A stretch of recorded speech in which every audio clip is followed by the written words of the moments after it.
Sfida kombëtare e kodimit organizuar nga programi Rrugë Alternativi i British Council në Shqipëri me mbështetjen e qeverisë britanike u mbajt të mërkurën në Tiranë. Kjo sfidë është një kurorëzim i një përpjekje disa mujore për aftësimin e të rinjve dhe promovimin e talentit dhe krijimtarisë së nxënësve në veriun e Shqipërisë, nëpërmjet ngritjes së klubeve të kodimit dhe trajnimit të mësuesve dhe nxënësve për përdorimin e pajisjeve mikrobit. Ky aktivitet bashkoi 16 shkolla të mesme nga qytetet Dibër, Kukës, Mat, Bulqis, Klos, Has, Tropoj dhe Malësi e Madhe, fituesit të çmimeve të para dhe të dyta në sfidat lokale të kodimit. Nxënësit e moshës 15 deri 18 vjeç prezantuan projekte inovative të realizuara me pajisjet mikrobit, duke synuar zgjedhjen e problematikave në fushën e mjedisit, turizmit, energjisë dhe infrastrukturën në përputhje me qëllimet e zhvillimit të qëndrueshëm.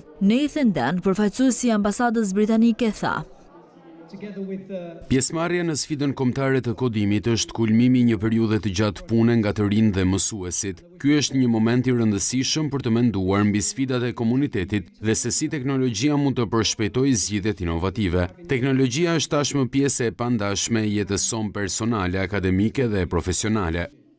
Malinda Mazalliu, drejtoreshe e British Council në Shqipëri, theksoi: Çdo sfidë e kodimit për ne është e veçantë dhe është një mundësi e shkëlqyer të shikojmë se si kodimi me mikrobit dhe aftësitë për zgjedhjen e problemeve mund të ndihmojnë në rritjen e ndërgjegjësimit dhe frymëzimin e zgjidhjeve kreative.